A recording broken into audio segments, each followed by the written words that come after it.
কলকাতা মুম্বই লড়াই আইপিএলে শুরুর আগেই ধাক্কা হার্দিকের দলে অ্যাডভান্টেজ কেকেআর। রবিবার আইপিএল অভিযান শুরু করছে মুম্বই ইন্ডিয়ান্স। আর প্রথম ম্যাচে নামার আগেই চিন্তায় মুম্বই শিবির। বড় ধাক্কা তাদের সাজঘরে। রবিবার ওয়াংখেড়েতে মুম্বই ইন্ডিয়ান্সের সামনে কলকাতা নাইট রাইডার্স।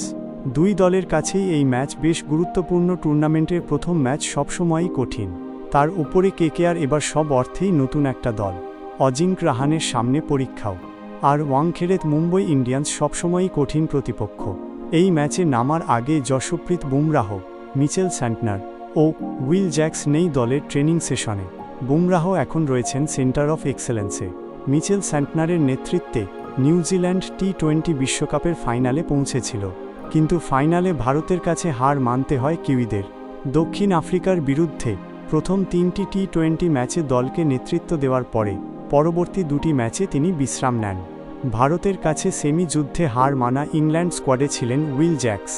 তিনি এবং স্যান্টনার কবে ফিরবেন তার অপেক্ষায় রয়েছেন মুম্বই ইন্ডিয়ান্সের সমর্থকরা। তবে মুম্বই ইন্ডিয়ান্স সব অর্থেই শক্তিশালী দল। কে আছে কে নেই তা নিয়ে তারা চিন্তিত নয়। রবিবার ওয়াংখেড়েতে মুম্বই ও কলকাতার জমজমাট এক লড়াই হবে বলেই মনে করছে ওয়াকিবহাল মহল।